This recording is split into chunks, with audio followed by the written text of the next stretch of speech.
네, 오늘 창세기 21장을 보면 크게 세 문단으로 좀 나눌 수 있을 것 같습니다.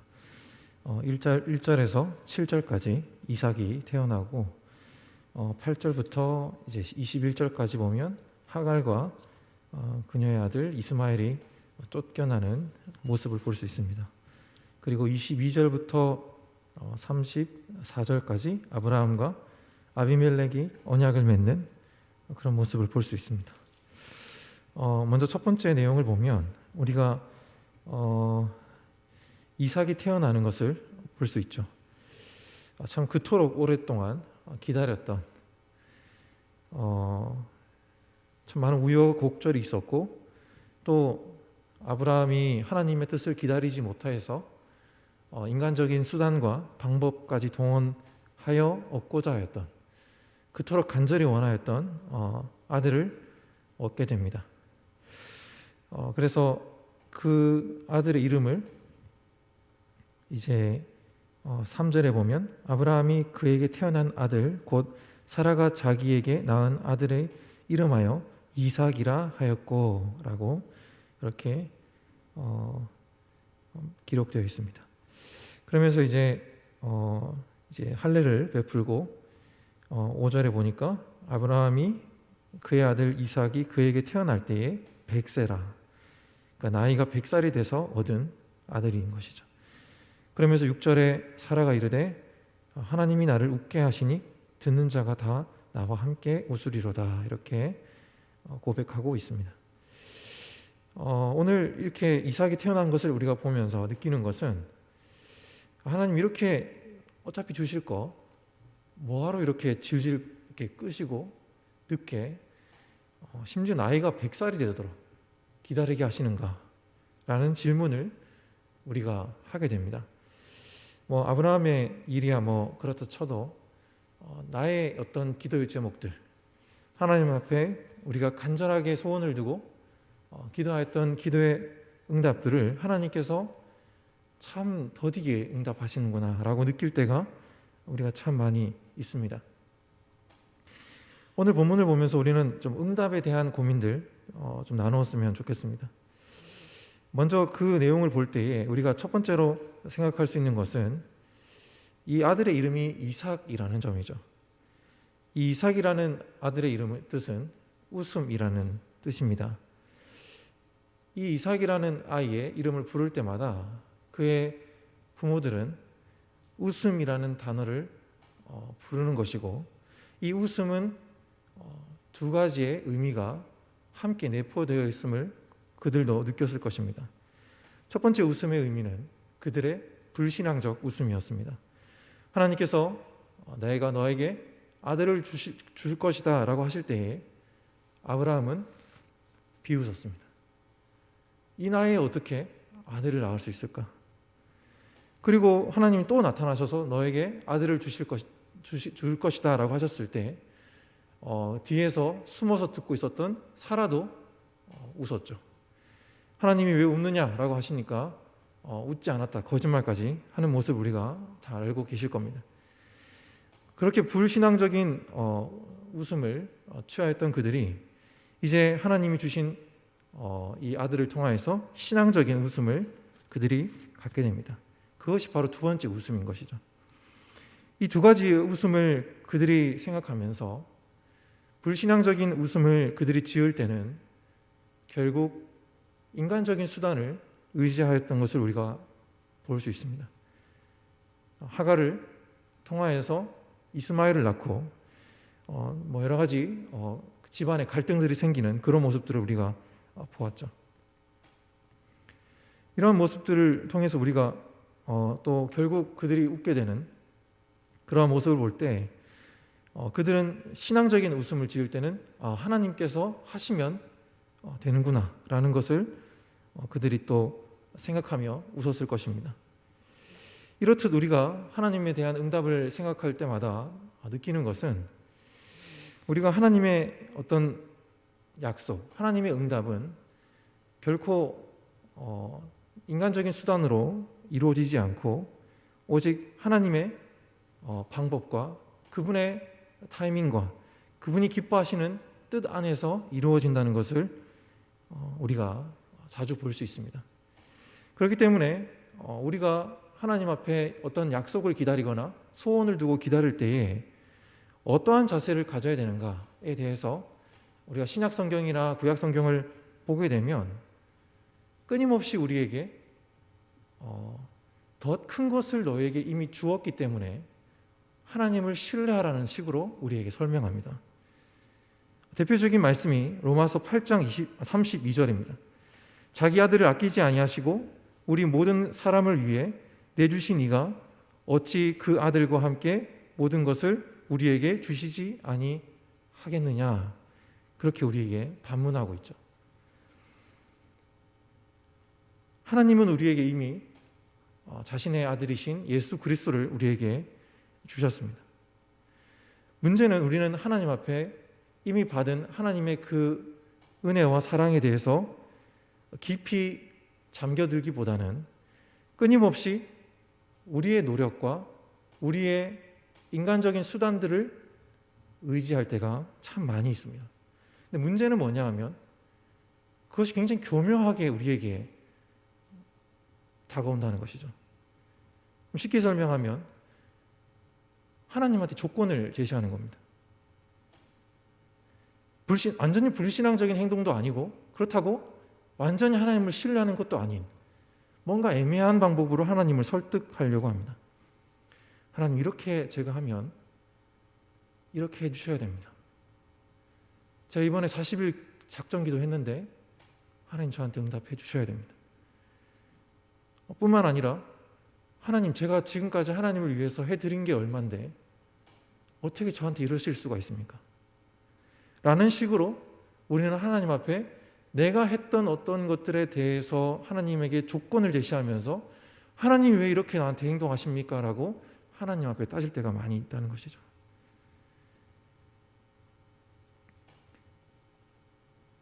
아브라함처럼 아예 완전 인간적인 수단을 의지하거나 뭐 자기 나름의 어떤 방법들을 교묘하게 사용할 수도 있겠지만 우리는 하나님 앞에 뭔가 내가 한 행동들을 통하여 하나님이 나에게 이렇게 해주셔야 된다라는 당위성을 제시할 때가 참 많이 있는 것입니다. 하지만 성경은 우리에게 분명하고 단호하게 얘기합니다. 이미 너희에게 모든 것을 다 주었다. 그것은 곧 복음이고 그것은 곧 생명이고 그것은 곧 예수 그리스도다. 너에게 가장 소중한 이름인 예수 그리스도를 너에게 주심으로 말미암아 너희는 영원히 지옥에서 죽을 수밖에 없었던 너희가, 비참하게 죽을 수밖에 없었던 너희가 이제는 생명을 얻고 하나님의 자녀가 되었다.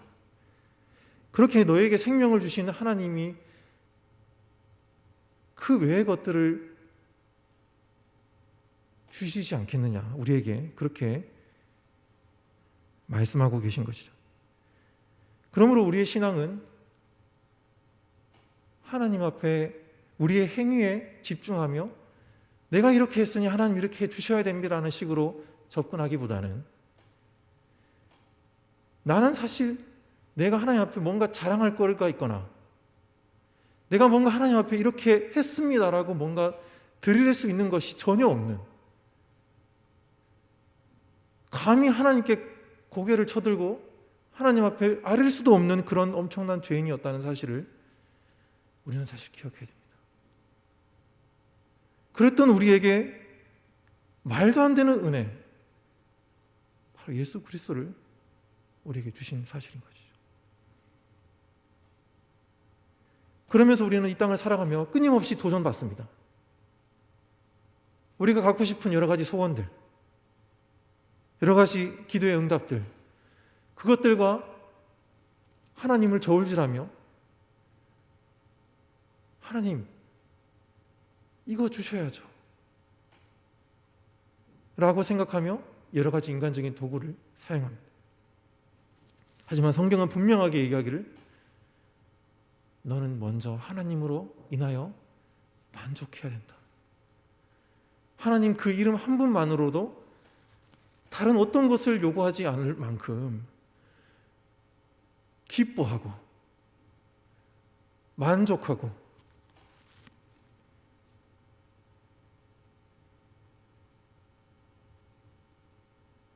감격하며 살아야 된다.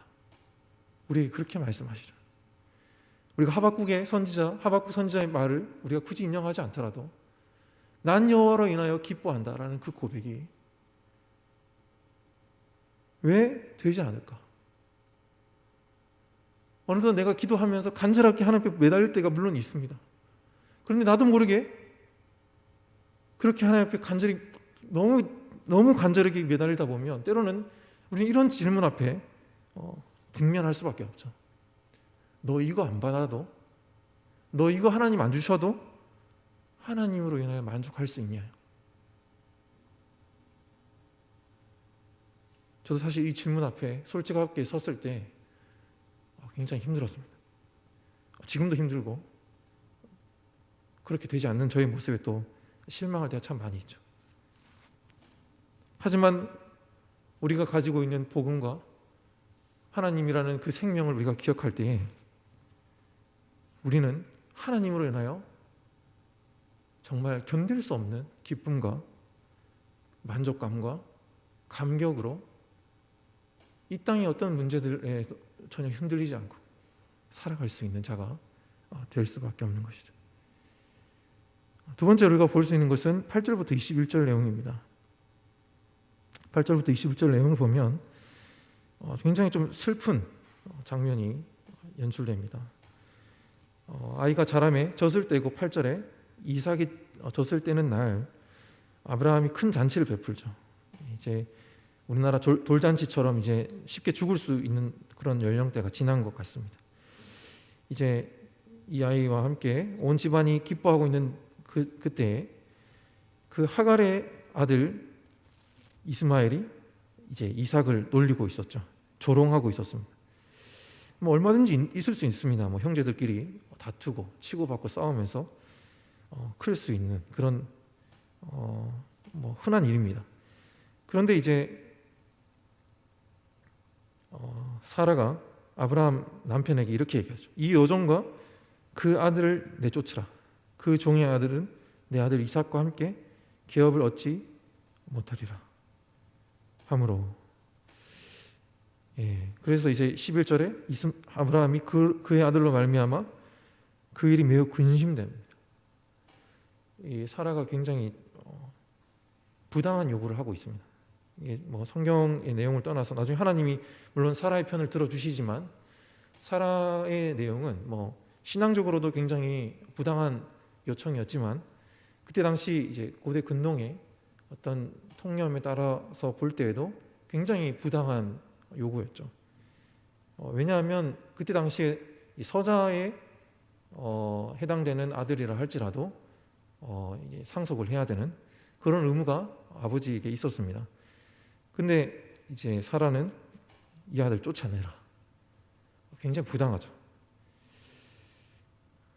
근데 더 놀라운 사실은 12절에 하나님이 아브라함에게 이르시되 내 아이나 내 여종으로 말미암아 근심하지 말고 사라가 내게 이른 말을 다 들으라. 쫓아내라 말이죠. 이삭에게서 나는 자라야 내 씨를 씨라 부를 것임이라 이렇게 말씀하십니다.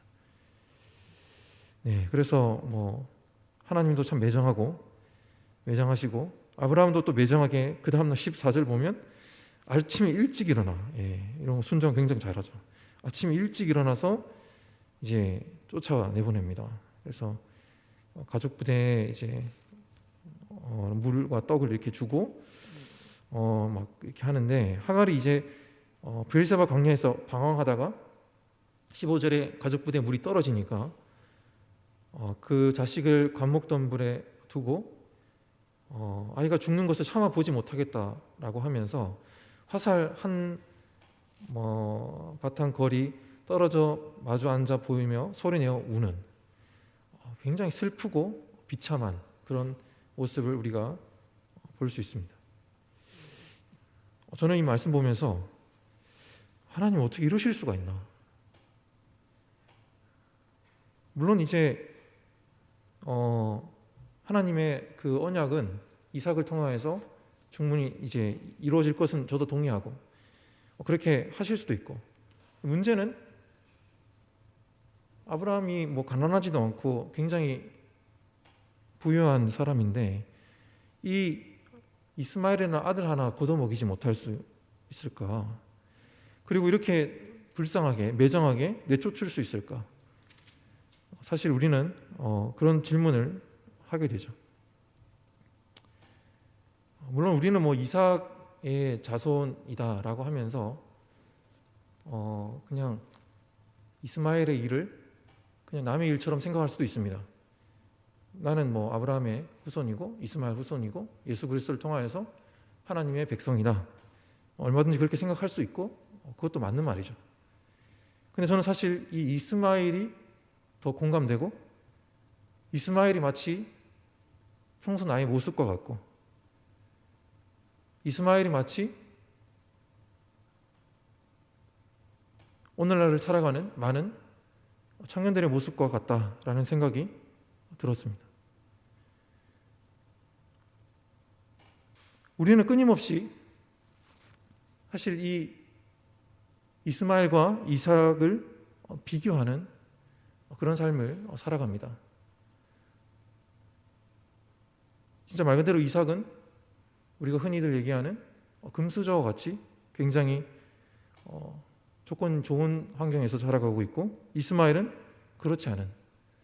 그래서 우리는 신앙이 있는 사람들에게 또 나타나는 현상은 또 우리의 어떤 행동에 집중하죠. 내가 하나님 앞에 뭐 많이 부족하거나 아니면 내가 하나님께 이렇게 했는데 하나님이 나를 미워하시지? 나름의 여러 가지 우리의 해석을 막 찾아갑니다. 하나님 어떻게 저한테 이러실 수 있습니까? 라고 또 해석을 나름대로 막 찾아가죠. 하나님 원망도 해보기도 하고 또 비교하기도 하고 남하고. 그러나 우리는 여기서 우리가 알 수 있는 것은 하나님께서 이스마엘을 미워하시거나 이스마엘을 저주하시기 위해서 그 가족을 쫓아낸 것이 결코 아니라는 사실입니다. 왜 그러냐면 우리가 이 모습이 낯설지 않은 이유가 이미 16장에서 하갈이 한번 쫓겨난 적이 있습니다. 그때 쫓겨났다가 하나님이 분명히 하갈에게 말씀하셨죠. 네 여주인한테 더 이상 무리하게 행동하지 말고 돌아가라. 근데 이번에는 하나님이 분리시킵니다. 그 이유를 13절에 이렇게 말씀하고 있죠. 그러나 여종의 아들도 내 신이 내가 그로 한 민족을 이루게 하리라 하신지라.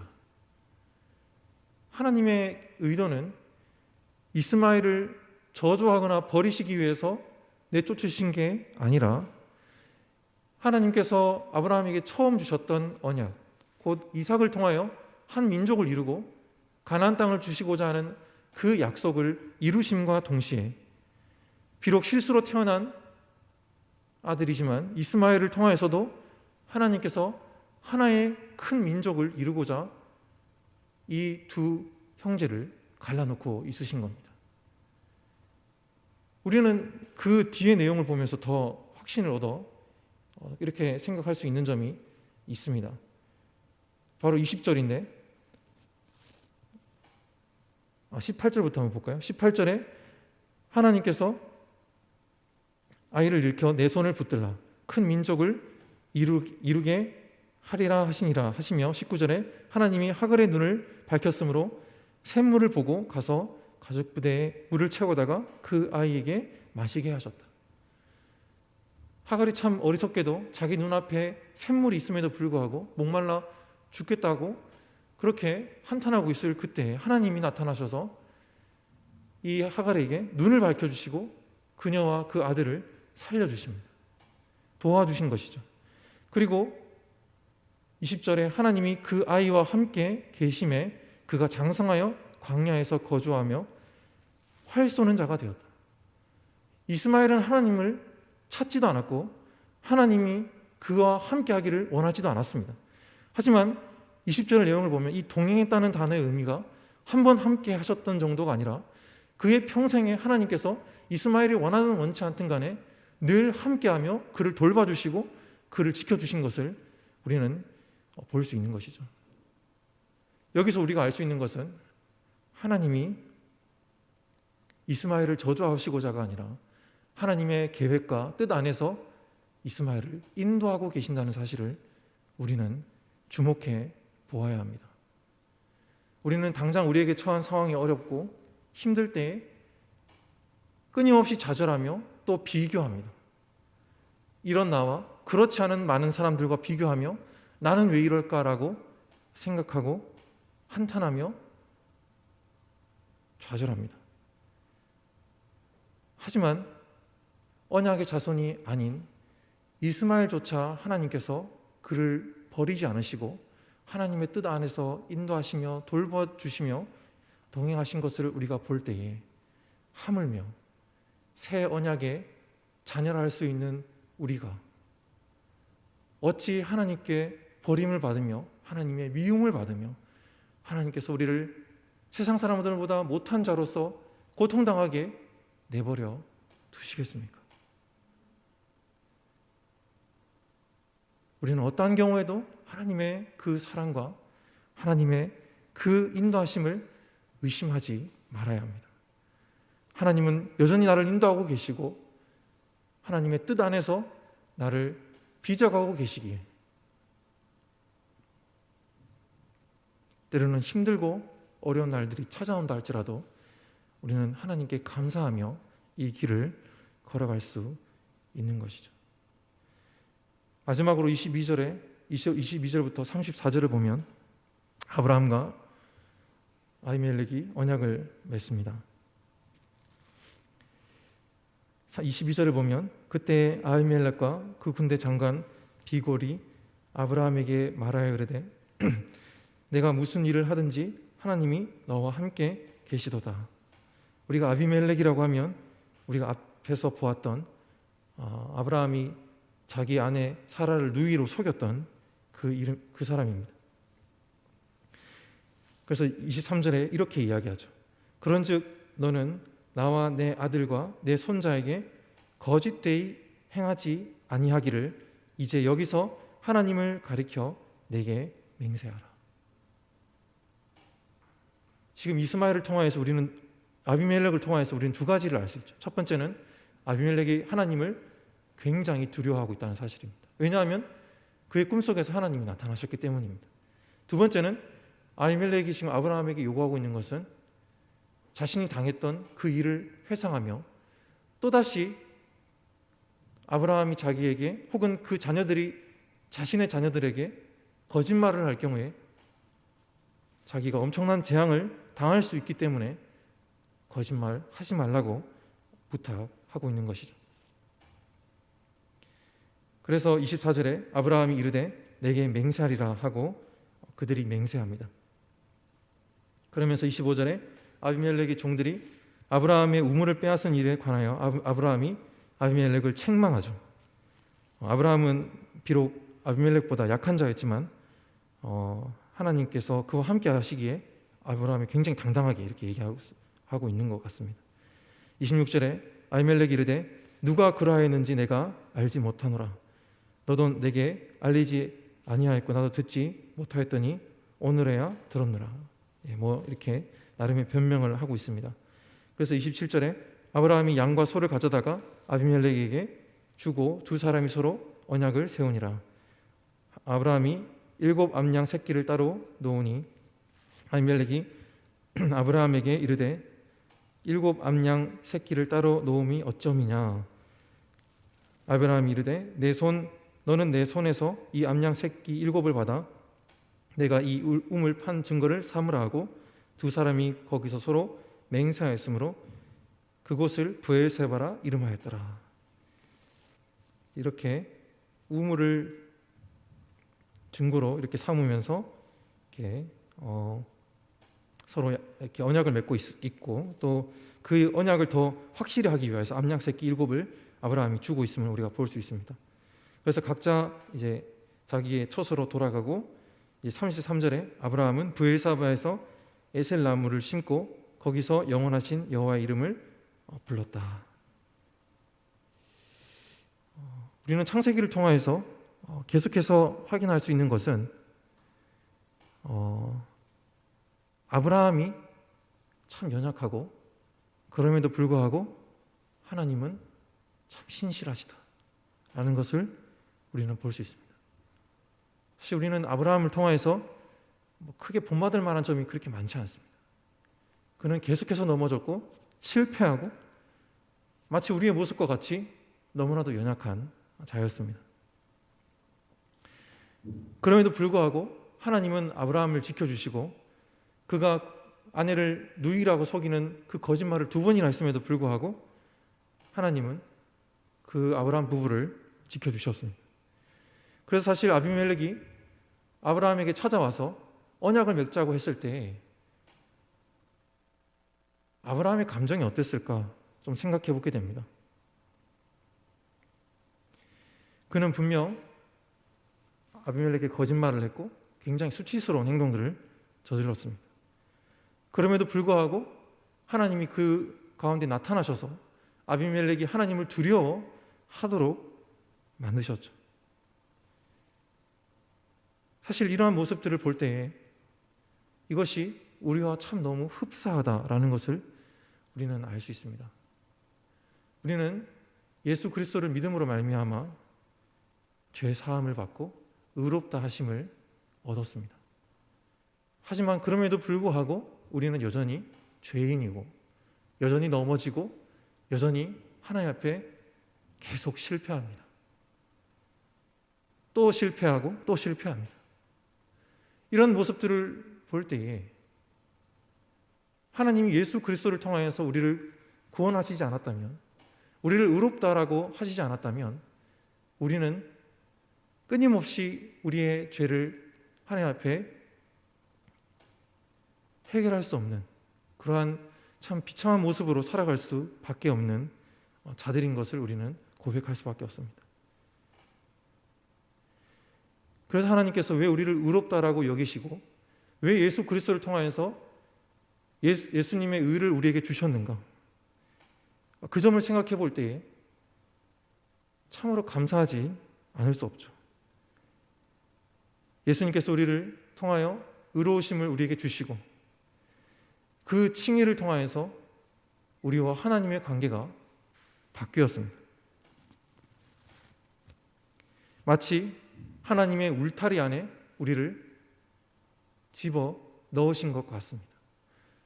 그리고 마치 하나님과 우리가 자녀와 아버지의 관계가 된 것처럼 우리의 관계가 바뀐 것과 같습니다. 우리가 하나님의 울타리 안에 있어서 끊임없이 거기 안에서 넘어지고 또 실패하고 또 우리는 좌절하고 또 우리는 또 하나님 앞에 죄를 저지르지만 여전히 우리는 의롭다 여겨주시는 하나님의 사랑 안에 그 울타리 안에 살고 있습니다. 그렇기 때문에 그 사랑 안에서 살아가는 우리가 죄를 지었음에도 불구하고 다시 하나님 앞에 회개하며 나아갈 수 있는 것은 바로 예수 그리스도의 그 공로와 의롭다 여겨주시는 사랑 안에 있기 때문인 것입니다. 아브라함이 이 아비멜렉과 함께 언약을 맺은 뒤에 33절에 아브라함이 브엘사바에 에셀 나무를 심고 거기서 영원하신 여호와의 이름을 부르는 것을 우리가 볼 수 있습니다. 이렇게 여호와의 이름을 부를 때 아브라함의 마음이 어땠을까? 아비멜렉이 자기에게 찾아와서 하나님의 두려움을 고백하고 그리고 다시는 예전에 자기가 저질렀던 그 실수, 거짓말을 다시는 하지 말았으면 좋겠다라고 요청할 때에 참 아브라함은 하나님 앞에 부끄러웠을 것이고 또 하나님이 자기를 얼마나 위하시는지 얼마나 자기를 사랑하고 계시는지 느꼈을 것입니다. 우리가 이런 아브라함의 모습을 보면서 우리도 동일합니다.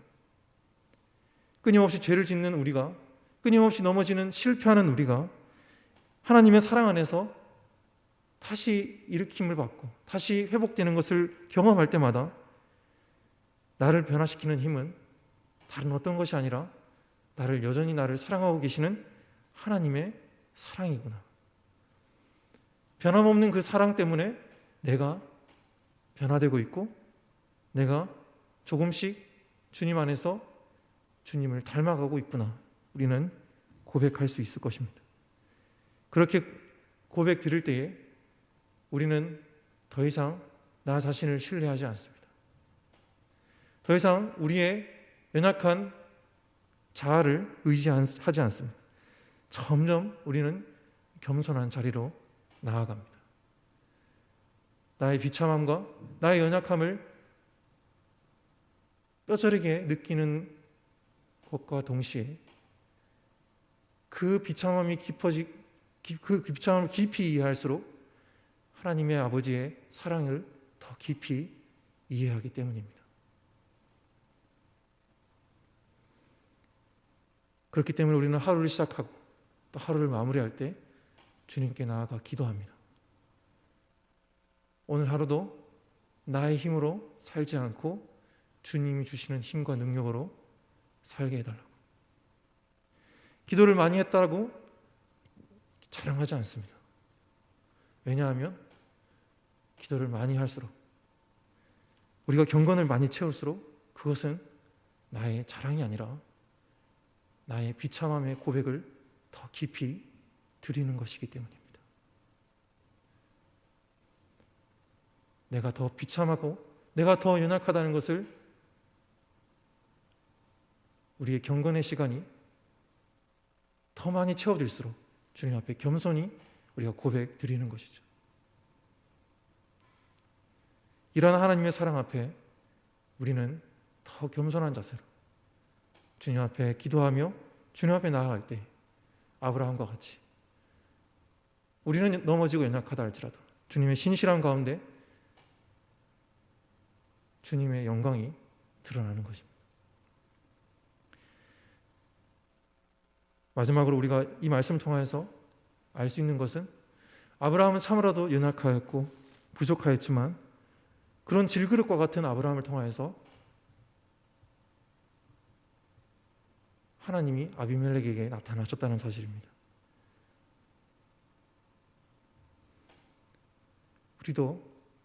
우리가 정말 연약하고 주님 앞에 부족함이 많다 할지라도 주님 앞에 나아가 다시 회개하며 주님께 나아가면 우리를 통하여서 많은 사람들이 하나님의 영광을 볼 것입니다. 우리를 자랑하지 않습니다. 우리의 스펙을 자랑하지 않습니다. 오직 우리에게 자랑할 것은 예수의 이름밖에 없습니다.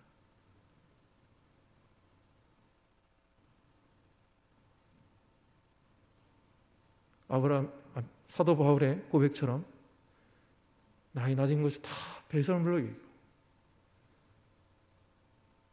그 모든 것을 쓰레기처럼 버릴 수 있는 것은 예수의 이름이 가장 고상한 줄을 알았기 때문입니다.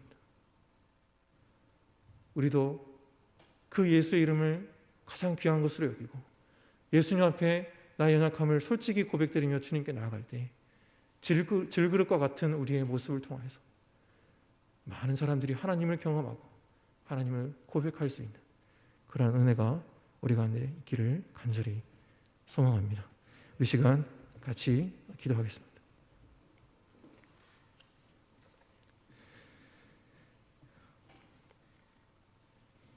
우리가 이 시간 기도할 때 아브라함을 절대 위인으로 우리가 생각하며 그분의 어떤 업적을 본받기를 노력하기보다 아브라함처럼 연약한 그 사람을 주님께서 인도하셨던 것처럼 우리처럼 이렇게 연약한 우리도 하나님께서 사랑하시고 인도하신다는 사실을 우리가 기억하며 그 하나님의 사랑 앞에 우리가 겸손히 나아가게 해달라고, 나를 의지하지 않게 하시고 주님 앞에 조건을 제시하지 않게 하시고 나의 행위를 붙들지 않게 하시고 오직 예수 그리스도의 그 은혜 가운데 내가 주님 앞에 나아가게 해달라고 우리 시간 다 함께 기도하겠습니다.